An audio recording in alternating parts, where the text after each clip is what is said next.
अजीज दोस्तों नमस्कार।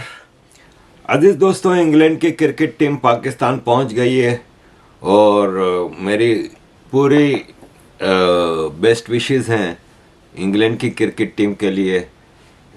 गेम के लिए नहीं बल्कि उनकी सलामती के लिए, उनकी सुरक्षा के लिए कि वो सलामती के साथ, खैरियत के साथ वापस आ जाएं और बाकी जीत के आएँ, क्योंकि पाकिस्तान को पिछली बार भी इंग्लैंड 2 साल पहले गई थी 3 टेस्ट मैच खेलने, तो तीनों टेस्ट मैचों में हरा के आई थी और अभी बांग्लादेश भी दोनों टेस्ट मैचों में हरा के आई है।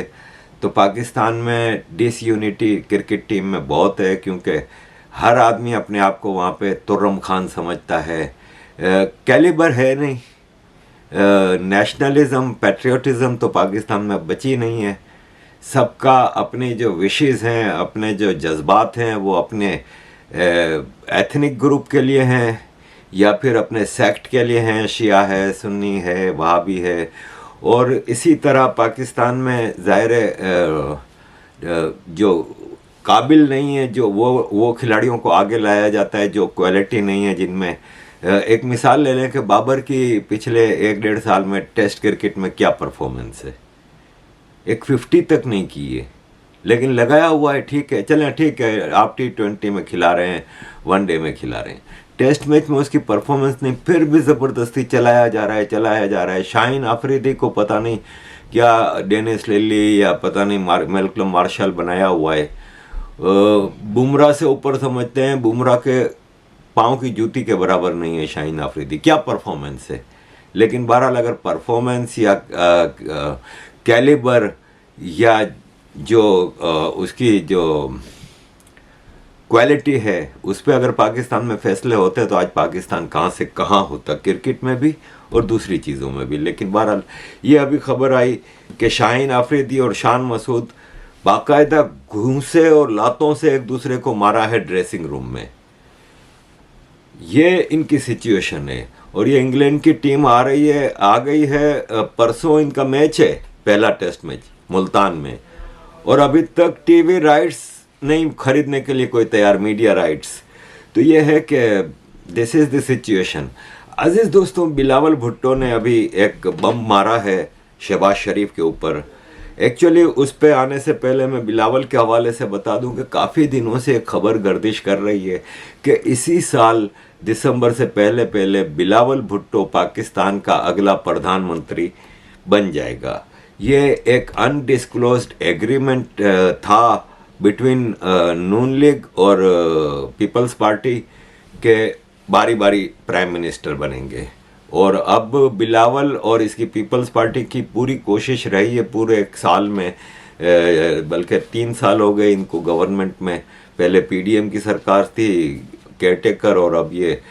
तो इस हवाले से देखा जाए तो पीपल्स पार्टी और बिलावल ने पूरी कोशिश की है कि जितने मेन इश्यूज़ हैं नेशनल के, पाकिस्तान के, वो उनमें जो खराबियां हैं वो शहबाज शरीफ और नून लीग के ऊपर मत्थे मार दी जाएं और ख़ुद को अच्छा पेश किया जाए। हालांकि सिंध का हाल इतना ख़राब है कि आपको बताया नहीं जा सकता। मैं बार बार आपको कहता हूं कि मोहनजोदाड़ो 5000 साल पहले was much better developed urban centre than today's Sindh के शहर। ये देख लें, आपके सामने ये एरियल व्यू है मोहनजोदाड़ो का। इसमें चौड़ी चौड़ी गलियां हैं, इसमें सेवरेज का सिस्टम है, कचरे का सिस्टम है, पूरा एक अर्बन सिस्टम 5000 साल पहले था। That was Sindh before 5000 years. और आज सिंध के पैसे पे पूरा पंजाब बनाया जा रहा है, पूरे लाहौर में वो किया जा रहा है, पता नहीं कहाँ कहाँ मेट्रो डाली जा रही हैं, पूरे पंजाब में खर्चे हो रहे हैं, लेकिन सिंध का हाल ख़राब है। तो अभी MQM के MNS जो हैं, मेंबर्स ऑफ नेशनल असेंबली, उन्होंने ये खबर लीक की है कि बिलावल भुट्टो पाकिस्तान का 24th प्राइम मिनिस्टर बनने जा रहा है इसी साल। और ये खबरें कई और जगहों से भी आई थी। अब बिलावल ने जो बम मारा है ना, वो ये मारा है कि वर्ल्ड बैंक से, बिलावल कह रहा है कि वर्ल्ड बैंक से हमने $400 मिलियन लिए थे। वो जो आज से कुछ साल पहले सैलाब आया था ना सिंध में, उसके विक्टिम्स के लिए कि सैलाब में जो लोगों की तबाही हुई थी उनकी मदद के लिए, उनके घरों को बनाने के लिए 400 मिलियन डॉलर लिए थे वर्ल्ड बैंक से, वो शहबाज शरीफ खा गए। क्योंकि जाहिर है जो भी पैसा आता है इंटरनेशनली वो फेडरल गवर्नमेंट के पास आता है। तो बिलावल कह रहे हैं कि शहबाज शरीफ खा गए कि ये डॉलर हैं तो डॉलर की तो हमें ज़रूरत है, और बोला वो रुपयों में हमें थोड़ा थोड़ा वो देते हैं, ज़्यादा देते भी नहीं। अभी तक एक भी घर नहीं बना। आप इस पाकिस्तान का हाल देखें कि सैलाब की तबाही आई थी 3-4 साल पहले, और उसके लिए मिलियंस एंड बिलियंस डॉलर ले चुके हैं अब तक। आपको याद होगा कि जिनीवा में एक डोनर्स कॉन्फ्रेंस करवाई गई थी इन ख़ास तौर पे सैलाब के उसके लिए, और वहाँ से कई बिलियन डॉलर्स की मदद की वो की गई थी कि हाँ हम देंगे, और काफ़ी पैसा आया भी था वर्ल्ड बैंक से, एशियन डेवलपमेंट बैंक से, इस्लामिक डेवलपमेंट बैंक से, सऊदी अरब से, तुर्की से, इधर से उधर से। कुछ नहीं दिया गया, सारा खा गए। इवन जो सामान आया था कंबल और ये, वो मार्केटों में बेचे हैं। टेंट तक जो आए थे वो मार्केटों में बेचे हैं। और ये बिलावल बात करता है 400 मिलियन डॉलर की। ये साला पीपल्स पार्टी मेरा ख्याल है 100 बिलियन डॉलर खा चुकी है अब तक करप्शन में। क्या वो अपने सिंध के लोगों के लिए अपनी जेब से नहीं कर सकते कुछ, खाली लूटने के लिए बैठे हैं? तो बिलावल ने ये जब धमाका किया ना तो पूरी दुनिया में शोर हुआ। तो अमेरिकन स्टेट डिपार्टमेंट के मैथ्यू मिलर की जो वो हो रही थी ब्रीफिंग, उसमें एक पाकिस्तानी ने सवाल भी किया। तो मैथ्यू मिलर ने कहा कि देखें ये अमेरिकन टैक्स पेयर्स का पैसा है, चाहे वो पाकिस्तान जाए या कहीं और जाए, हम इसकी पूरी स्क्रूटनी रखते हैं। यूएस एड और अमेरिकन गवर्नमेंट दोनों मिल के इन सारी चीज़ों की स्क्रूटनी रखते हैं। So former foreign minister of Pakistan, Bilal Bhutto Zardari, accuses Shehbaz Sharif government of corruption and mismanaging $400 million meant for flood victims. And a big portion of this aid was provided by the United States. So is there any check and balance when you release funds for specific causes?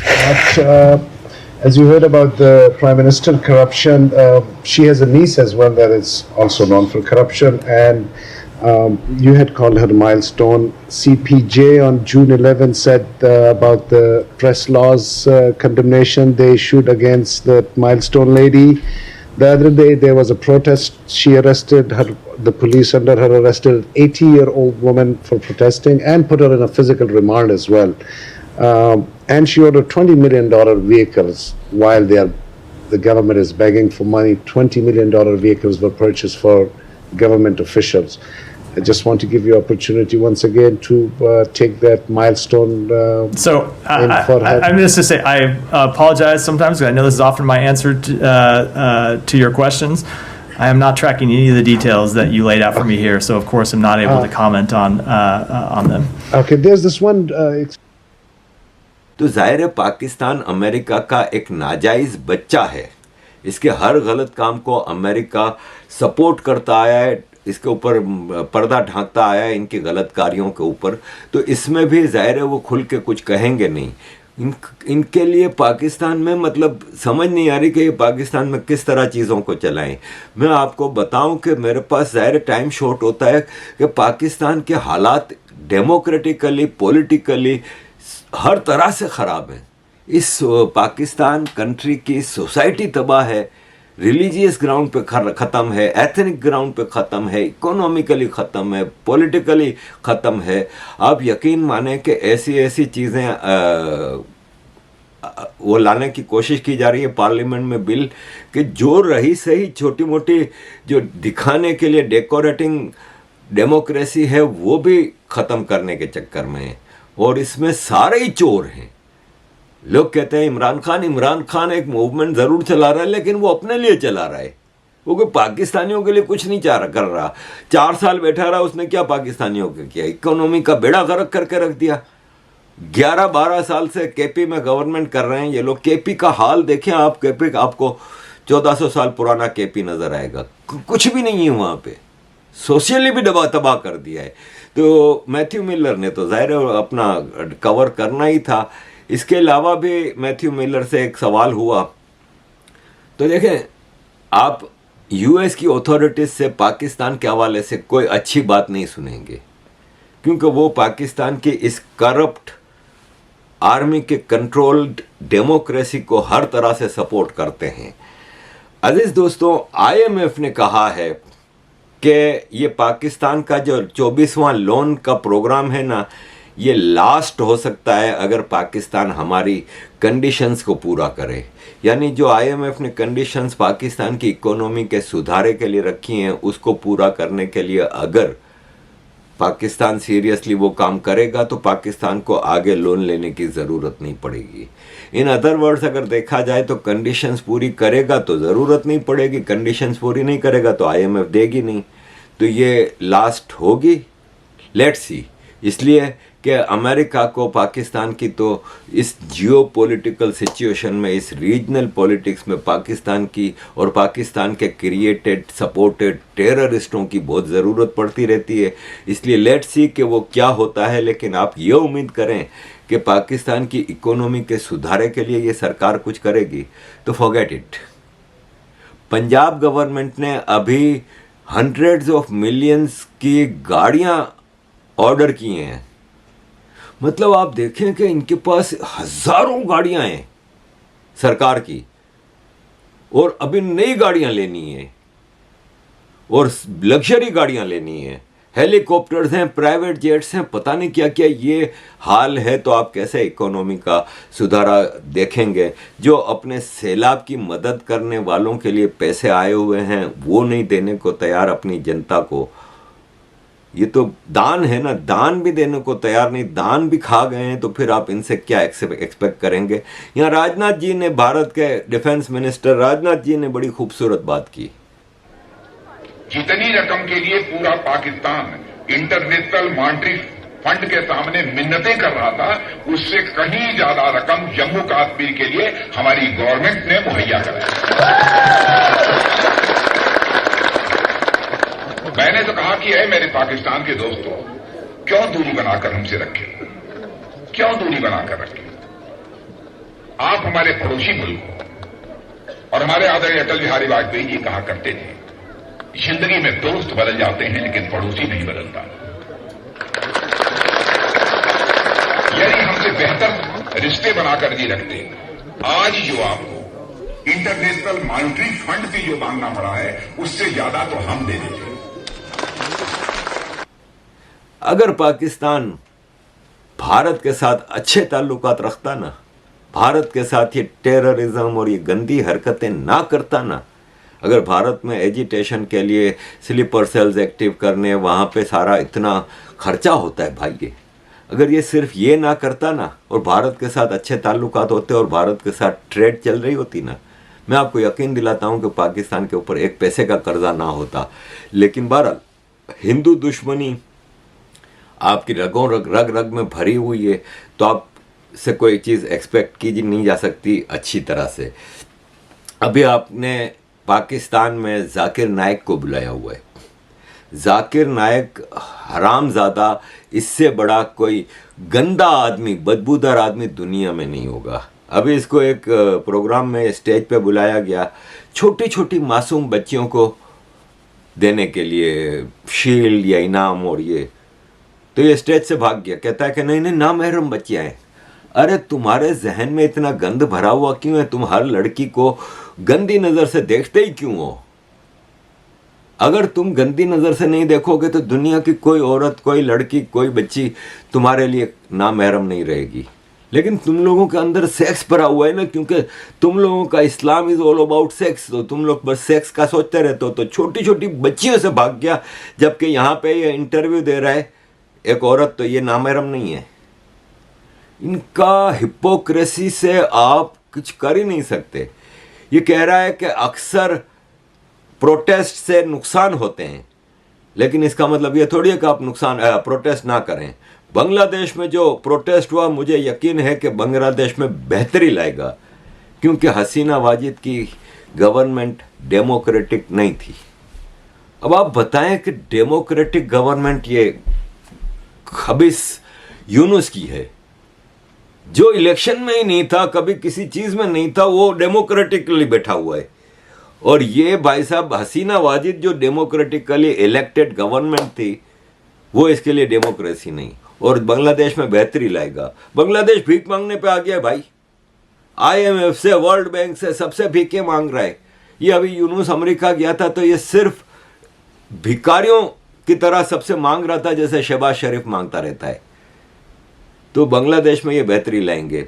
अजीज दोस्तों, तारिक मसूद, मुफ्ती तारिक मसूद, जिसके फतवे बरेलवियों ने निकाले हुए थे, वापस आ गया, क्योंकि उसको जाकिर नायक, फजलुर रहमान और पूरे देवबंदियों ने सिक्योरिटी का भरोसा दिलाया। वापस आ गया पाकिस्तान। पाकिस्तान आने पे एयरपोर्ट में सारे मौलवी देवबंदी इसके लिए इस्तकबाल के लिए मौजूद थे और इसको सिक्योरिटी में उठा के लेके गए। अब ये देखें कब तक बचता है, इसलिए कि पाकिस्तान में बरेलवियों ने तो इसके फतवे निकाल दिए हैं। अब ये पब्लिक प्रोग्राम करेगा, क्या करेगा, लेट्स सी। जाकिर नायक ने इसको बड़ा सपोर्ट किया है और ये है कि, लेकिन इस वक्त सिचुएशन ये है कि पाकिस्तान में ये जो देवबंदी है ना, पूरे पब्लिसिटियाँ कर रहे हैं, जगह जगह बिलबोर्ड लगाए हुए हैं कि डॉक्टर जाकिर नायक ने लाखों लोगों को मुसलमान किया है, लाखों नॉन मुस्लिम्स को मुस्लिम किया है, कन्वर्ट किया है। इस वक्त पोजीशन ये है कि पाकिस्तान की जो 70% पॉपुलेशन है वो बरेलवी है। जाकिर नायक को अभी अपना इस्लाम इनके सामने प्रूव करना है, क्योंकि इन बरेलवियों की नज़र में जाकिर नायक काफिर है, खुद मुसलमान नहीं है, दूसरों को मुसलमान कर रहा है। तो अजीज दोस्तों, देवबंदियों ने पूरा सपोर्ट दे दिया है मुफ्ती तारिक मसूद को। मुफ्ती तारिक मसूद गुस्ताख नहीं है, ये लिख लें अपने अकल के पर्दों पे। गुस्ताख नहीं है, गुस्ताखी हो गई है। नहीं समझ आई बात? मुफ्ती तारिक मसूद ये जो कराची का है, अभी भागा हुआ है, पता नहीं गया हुआ था कहीं, जापान में है ना, वो गुस्ताख नहीं है, गुस्ताखी हो गई है। हम यही कहते रहे पहले दिन से। इमाम इब्ने तैमिया ने भी रहमहुल्लाह ने कहा था, अगर किसी से गुस्ताखी हो जाए उससे पूछा जाएगा कि तुम्हारी नीयत क्या है, इरादा क्या है। क्या पाकिस्तान में ऐसा करते हैं? अभी यहां एक डॉक्टर शाहनवाज कुंबर मार दिया, गुस्ताखी की। किसी ने, एक बंदे ने पूछा कि तुमने ये क्या कहा है, क्यों कहा है। कोयटा में एक मजनून को मार दिया, गुस्ताख है। इस्लामाबाद में मार दिया, लाहौर में मार दिया, कराची में मार दिया। उल्लू के पट्टो, ये तुमने कत्लो गारत गड़ी इस्लाम के नाम पे शुरू कर दिया।